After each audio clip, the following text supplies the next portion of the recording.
Welcome to my channel. আমি মনে যারা এখন ওরা কথা বলবো এটাই হচ্ছে দেখার যে এসভিএফ দেবদাকে সাপোর্ট করে কিনা। আগের বারও দেখতে পেয়েছি আমরা যে যত বড় কম্পিটিটারই তাদের মানে তাদের ঘরের ডিরেক্টর সে এসে দেবদাকে দিয়ে গালাগালি করছে, বা সে এসে সোশ্যাল মিডিয়াতে সন্তান সন্তান সন্তান করছে, বা তাদের ঘরের ছবি সেই ছবিটাকে তারা নিজেরা সরিয়ে দিয়ে খাদানকে তারা জায়গা দিয়েছে।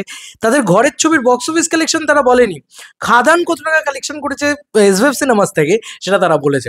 তো এখন এটাই দেখার বিষয় ছিল যে প্রজাপতি পার্ট 1-এর ক্ষেত্রে এসভিএফ যেটা করেছে পার্ট 2-এর ক্ষেত্রেও কিন্তু এসভিএফ সেটাই করবে। প্রজাপতি পার্ট 1-এর ক্ষেত্রে এসভিএফ মানে সই দেয়নি, সব থেকে বড় ছোট অডিগুলো দিয়েছিল, সেভাবে মানে জায়গা দেয়নি প্রজাপতি পার্ট 1-কে। কিন্তু মজার বিষয় হচ্ছে প্রজাপতি পার্ট 2 তো অন্য গল্প বলছে, কারণ ওরাই তো মেগাস্টার বানিয়েছে দেবদাকে, ওরাই তো মেগাস্টার ট্যাগলাইনটা দিয়েছে দেবদাকে, এবং ওরা একটা জিনিস তো বুঝে গেছে ভাই, দেব মানে বক্স অফিস। এইটা ওদের কাছে একদম ক্লিয়ার, এবং যত বড় বাজেটের ছবি আছে ওরা দেবদার সাথেই করেছে। তো ওদের কাছে এটা একদম পুরো বলে না যে একদম মানে চোখ বন্ধ করে ক্লিয়ার যে কি হয়েছে বা কি হবে। তো সেই কারণে ওরা যেটা শুরু করেছে সেটা হচ্ছে এসভিএফ সিনেমাস থেকে কিন্তু সাপোর্ট করা শুরু করে দিয়েছে।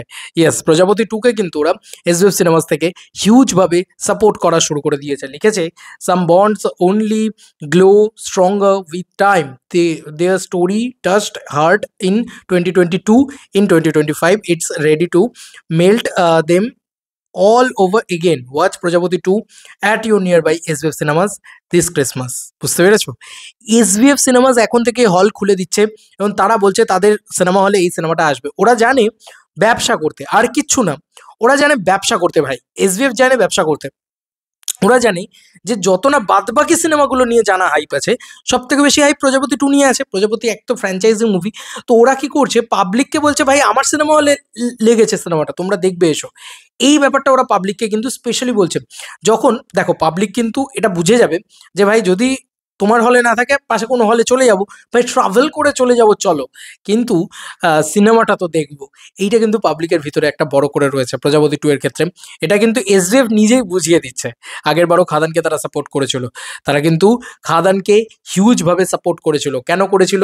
মাল্লু এনে দিয়েছিল দেব, এবং এবারও তারা প্রজাপতি 2-কে সাপোর্ট করবে, কারণ পয়সাটা এনে দেবে।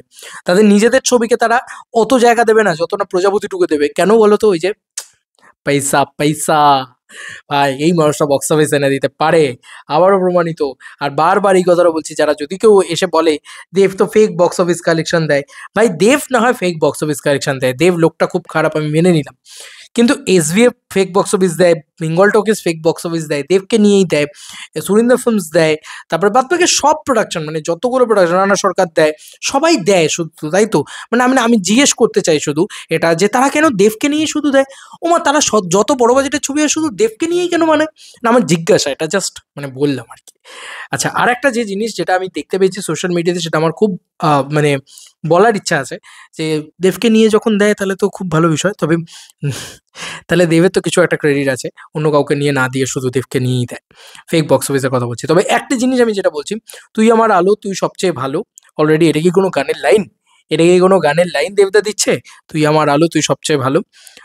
তো যাই হোক, একটা জিনিস যেটা গানের লাইনের জন্য আমরা এই মানে ভিডিওটা বানাচ্ছিলাম, এই পোস্টটা নিয়ে কথা বলছিলাম, একটা জিনিস ভালো করে লক্ষ্য করে দেখো, দেব এন্টারটেনমেন্ট ভেঞ্চার্স তথা বেঙ্গল টকিজ একটা জিনিস খুব অ্যাসিওর করছে, যে কন্টিনিউয়াসলি কিছু না কিছু তারা প্রমোট করে যাবে। দেখো প্রজাপতি 2 নিয়ে কন্টিনিউয়াসলি দেব এন্টারটেনমেন্ট ভেঞ্চার্স কিছু না কিছু ছবি পোস্ট করে গেছে।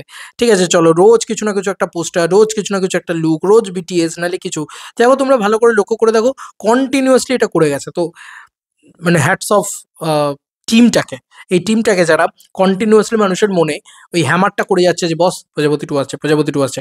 সোশ্যাল মিডিয়ায় কিন্তু তাদের অডিয়েন্স কিন্তু সোশ্যাল মিডিয়ার অডিয়েন্স নয় শুধুমাত্র, কিন্তু এবার প্রজাপতি 2-এর অডিয়েন্স সোশ্যাল মিডিয়া বা শুধু সিঙ্গল স্ক্রিন মাল্টিপ্লেক্স এইসবের ভিতরে বিভাজনই নেই। এবার প্রজাপতি 2-এর অডিয়েন্স তুমিও আমিও ইচ অ্যান্ড এভরি অডিয়েন্স আর প্রজাপতি 2-এর অডিয়েন্স। তো প্রজাপতি 2 এতটাই লার্জ অডিয়েন্সকে ট্যাপ করছে আর কি। তোমাদের আর কি মতামত ইন্টার ভিডিওটাকে নিয়ে জানিও কমেন্ট সেকশনে। চলো বন্ধুরা, বড় তুমি কোনো ভিডিওতে দেখা হবে, বাই বাই।